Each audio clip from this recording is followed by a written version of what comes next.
How do you feel? I'm fine. Dad says I should go to school. 7 students confirmed with measles, 4 others possible. How? They had to have been vaccinated. These moms never vaccinated their kids and lied about it. Vaccines are harmful. You are endangering the health of every child in this city. Liv, no, it's turning blue. Call 911.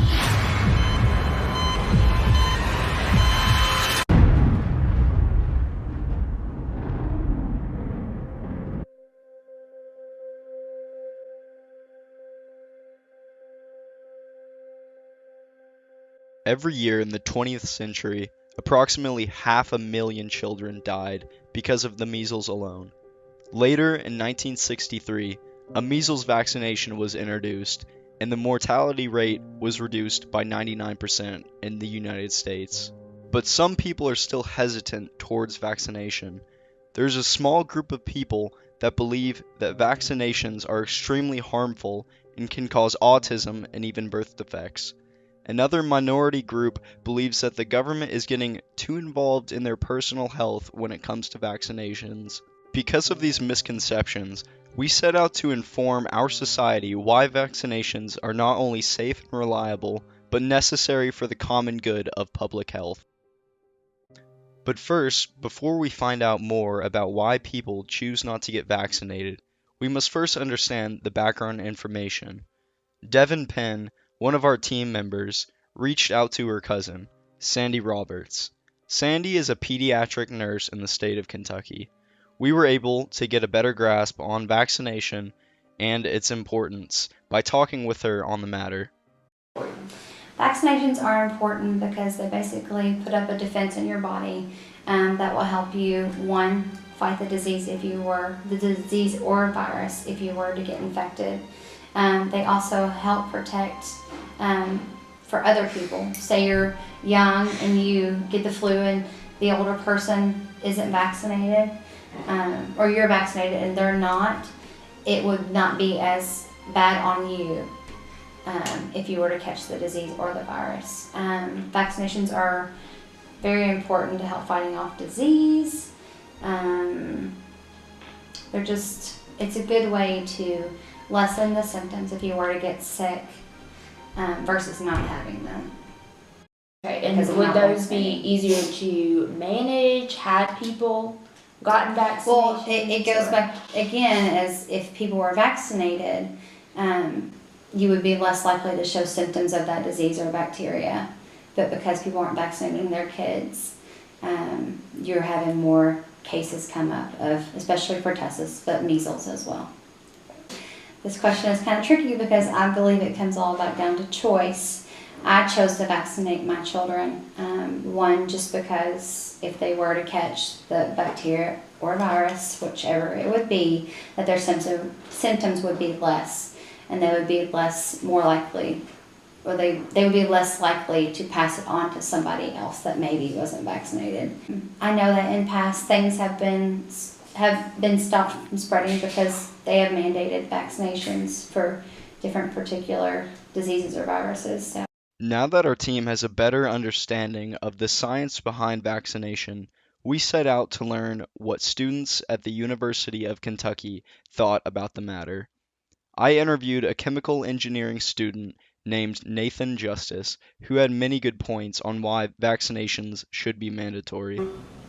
Other than soreness, no, not usually.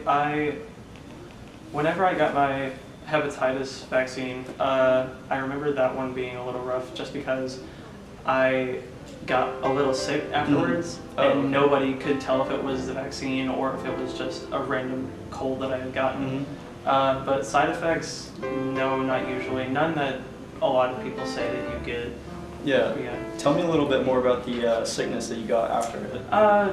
It was actually the exact same symptoms as food poisoning. Food poisoning. Yeah, so that's why it was like kind of up in the air if it was the vaccine or if it was just something bad I ate, because fever and sick to my stomach, a lot of some vomiting, but past that it wasn't really anything serious.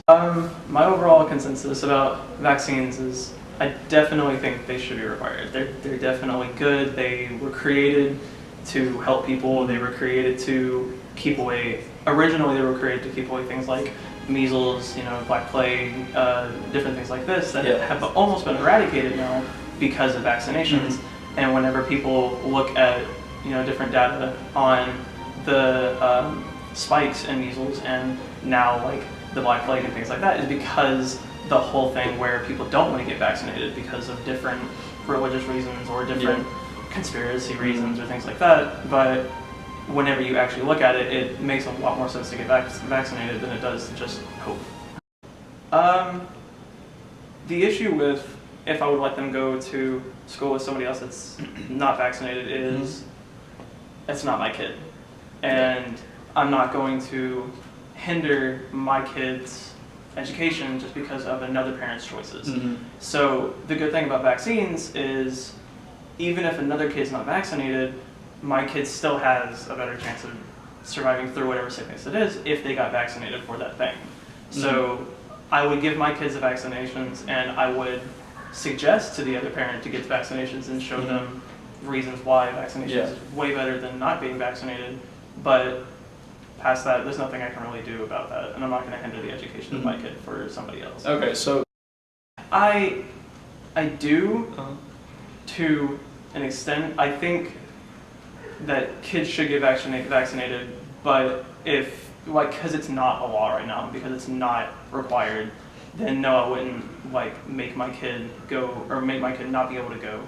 But if it was required, then I would say something, because there's a difference between individual liberties and the betterment of everybody. Definitely. Yeah. Actually, my grandpa is he is a nurse that graduated from UK, and he does all kinds of crazy research into these things. Whenever you look at autism and vaccines, way back whenever vaccines first became a thing, yes, they did have a link. There was links between autism, and there was links between mental retardation and all these different things where, it was because vaccines were in trial periods. But now, if you look at them, vaccines don't have that much correlation with autism or with anything that people, there's one disease that my mom's always worried about me getting, and it's basically constant degradation in your motor movements. You gradually have paralysis go throughout your body, and it's been linked with hepatitis A vaccines, and it's been linked with a couple other vaccines. And people, it's sort of like whenever you take a pill, and it's it can also have all these different side effects. It's because 1 in a million people had that side effect, you have to put it on the bottle. Yeah, exactly. So I think whenever people say autism is linked to vaccines, they don't look at the background of that person. So maybe it can be linked way back when, but nowadays it's really rare for that to happen. Our next student interview was conducted by Louisa. She interviewed her boyfriend, who was able to provide an insight on vaccination as a non-US native. I don't think I've ever had any side effects other than my arm was hurting or anything like that. I don't think I've ever suffered any side effects.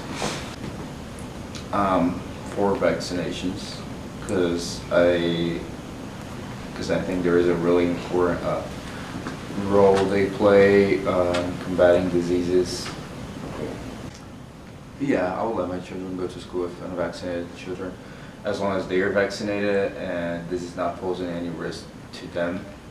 On the other hand, if I know some vaccines have an age limit, and you can only be vaccinated if you're older than 5 years old or anything like that, and my children cannot be vaccinated, then in that case I think I might reconsider just because of the risk. I think it depends.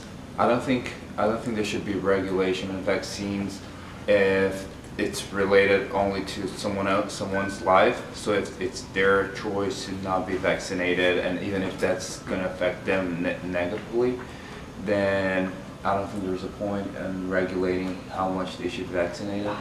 However, if, in the case I mentioned before, whenever you have an age limit or anything that's impacting other people, and the fact that you're going to be vaccinated is going to make someone else safe and they don't have the option to be vaccinated, then I think that's a place where regulation can have a positive impact. My community is pro-vaccine, I would say that just because I've never heard anyone talking against regulation, against forcing vaccines or regulating them. Our team wanted to listen to more of what UK students think about vaccination policy. Kinsey was able to get an interview from a junior currently studying media arts, Brian Thill. Yeah, I found out as an early child that I'm allergic to a couple medicines. I got like rashes and stuff like that. I'm for vaccinations because I think that they help get rid of like diseases and stuff like that that need to be eradicated. It's kind of a personal like question. You can't really like go around asking every single parent at the school. So, I mean, it happens. I have a couple of friends that were not vaccinated. I didn't even find out until this year. So, I mean, it's not really that big of a deal.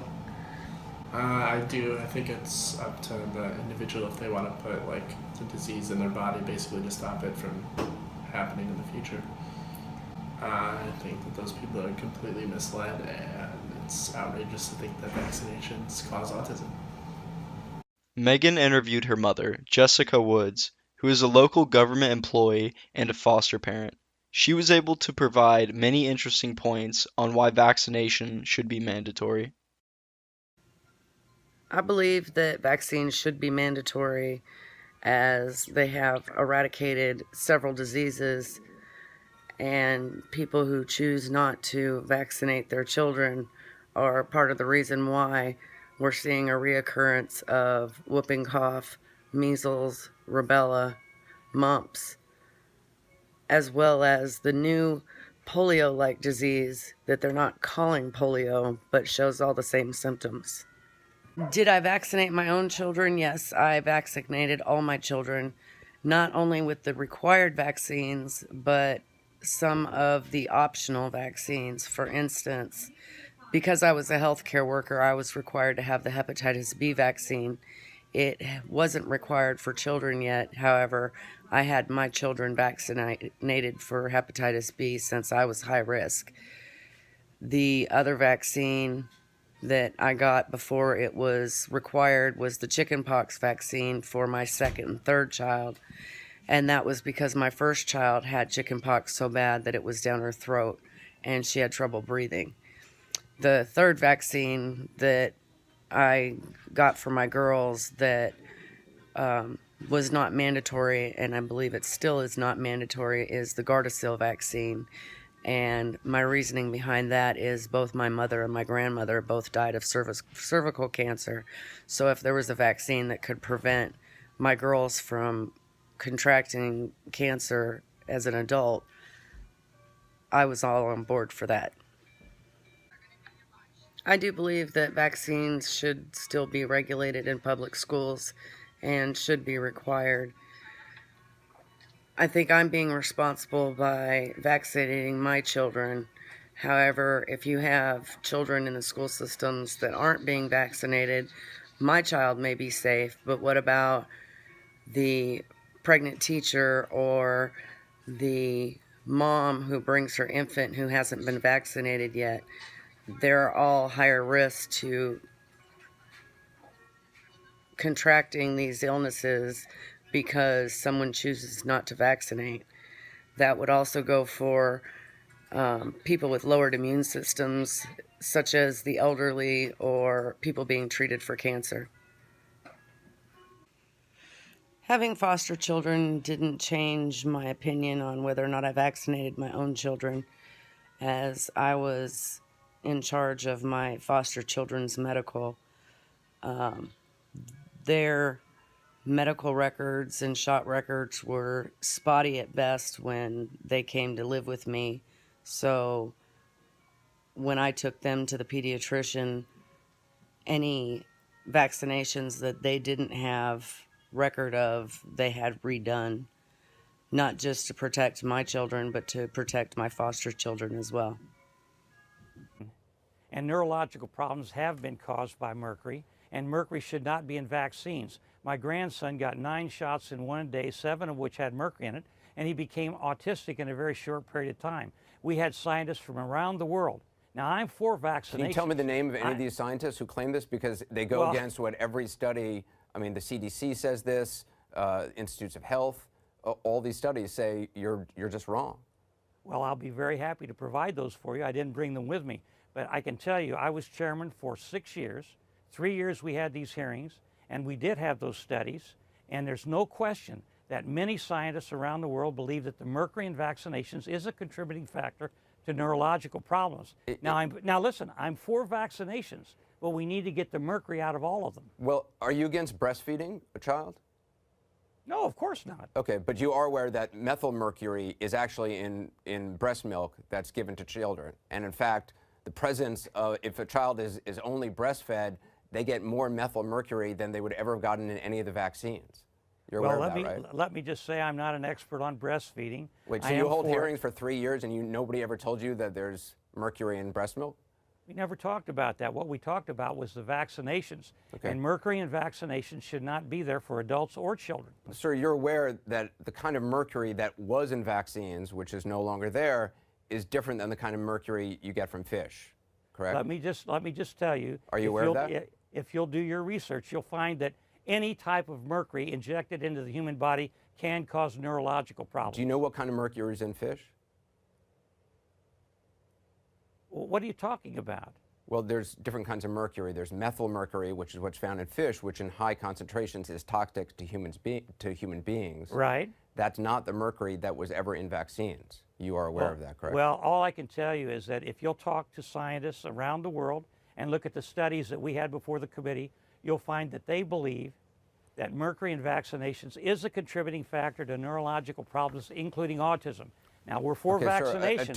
Sir, I know you've said that, but a 2010 study by the CDC showed that there was no association between prenatal and infant exposure to vaccines that contained thimerosal and an increased risk for autism. In 2009, an Italian study showed that immunization with thimerosal-containing vaccines does not decrease neuropsychological performance later in childhood. 2006, the FDA concluded there was no association between thimerosal-containing vaccines and autism after reviewing evidence by the Institute of Medicine. I mean, the list goes on and on, all the way back to 1999 when you were holding these studies. The FDA declared the use of thimerosal in childhood vaccines poses no harm, and even out of an abundance of caution, they removed it, and the incidence of autism continued to rise. You're a very bright young man, but I don't know where you're getting your information. Well, it's called research. You could do it. I did research. I did research for 3 years. Unfortunately, you haven't had the opportunity to research it for 3 years. All right. And I had Here's the CDC. Quote, there's no convincing evidence of harm caused by the low doses of thimerosal in vaccines except for minor reactions like redness and swelling at the injection site.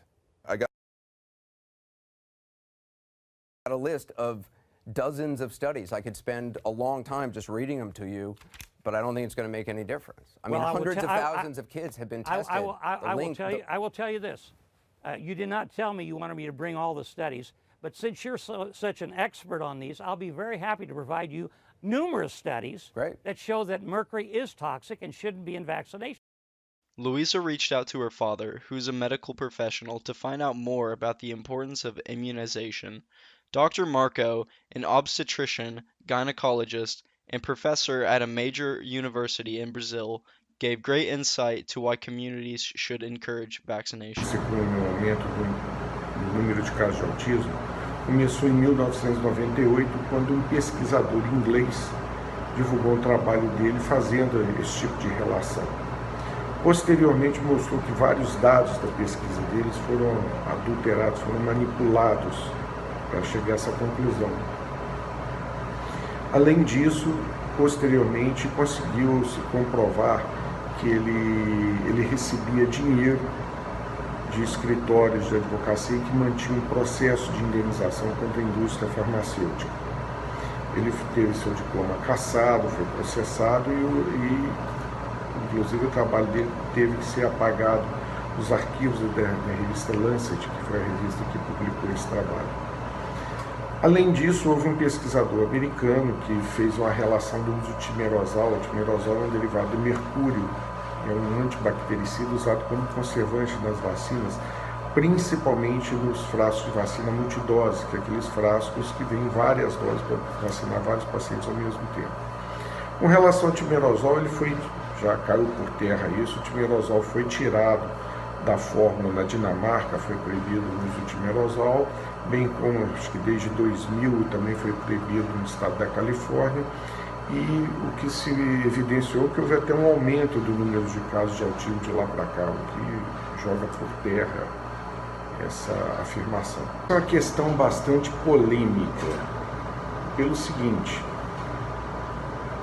tudo bem que as pessoas, o governo não possa talvez interferir na liberdade das pessoas de decidir sobre a vida delas, mas também o governo tem uma responsabilidade, principalmente com o coletivo, porque quando a gente aumenta o número de pessoas suscetíveis ao vírus, a gente corre o risco de perder imunidade coletiva. Uma pessoa com a doença, ela pode contaminar até 10. E o medo dos pais por possíveis efeitos adversos da vacina, ele não pode se sobrepor ao perigo muito mais grave da doença em si. O sarampo, por exemplo, ele é um grande causador de morte, de cegueira, de surdez. Então, há que se ter uma responsabilidade com relação. We now have measles again. We've got measles. I want to say something about it. I know if you're one of these anti-vaccine people, you probably aren't going to take medical advice from a talk show host, and I don't expect you to. I wouldn't either. But I would expect you to take medical advice from almost every doctor in the world. See, the thing about doctors is they didn't learn about the human body from their friend's Facebook page. They went to medical school where they studied all sorts of amazing things, like how to magically prevent children from contracting horrible diseases by giving them a little shot. You know those little shots of Botox? Which is botulism, by the way. You get in your face to make your head look smooth and your eyes look crazy? A little shot like that and poof, polio is gone. But some people do not buy into that because they did a Google search and Jenny McCarthy popped up and she had clothes on, so they listened to what she had to say and decided not to vaccinate their kids. Now, and by the way, I want to say, this would all be okay if your kids were the only ones affected. They're your kids, but they're not, because unvaccinated kids put all children in danger, especially babies who are too young to get the vaccination shot. But of course, that's according to doctors, so, you know, take that with a grain of salt. Now, some people are saying kids who aren't vaccinated shouldn't be allowed to go to school or daycare or go to public places, but here's where I think it should go. If you are one of those people who knows more than doctors, that's fine, no vaccinations, but you're not allowed to go to the doctor anymore, okay? Why would you even want to go to a doctor who knows less than you do? So, if you fall and you cut your head open, you will not be admitted to the emergency room. Stay at home, find that sewing kit you stole from the Marriott, and stitch it up yourself, Doc. The doctor will see you never. Oh, by the way, you should also let your kids smoke. Why wouldn't you? The only people who say not to are doctors, and they don't know. So I feel like this is starting to snowball. So we invited some real doctors to address this. Again, these are not actors. These are actual medical professionals. Every one of them is a real doctor. So hear them out and then decide for yourself.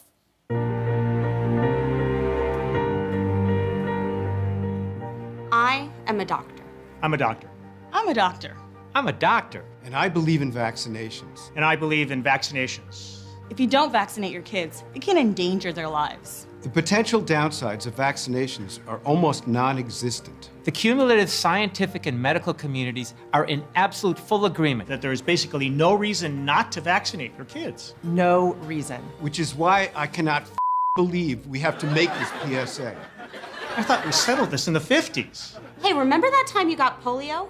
No, you don't, because your parents got you vaccinated. I did 4 years of undergrad, 4 years of medical school, and 3 years of pediatric residency. I had to go to school for 8 years. I'm pretty sure I know what I'm talking about. But you people still won't listen. Now I have to use my only day off to talk to you idiots about vaccines? I want to finish watching Breaking Bad. I'm only halfway through the second season. But instead, I've got to come here. Because you listened to some moron who read a forwarded email. Perfect. All these people had to set up cameras, lights, sound equipment, so that I could tell you to do something we've been doing for a century. Look at all these people. This is stupid. Get your kids vaccinated. Get your kids vaccinated. Get your kids vaccinated. Get your kids vaccinated or lose my number. Get your kids vaccinated, or these doctors may never find out that Walt dies at the end of Breaking Bad. Are you kidding me, dude?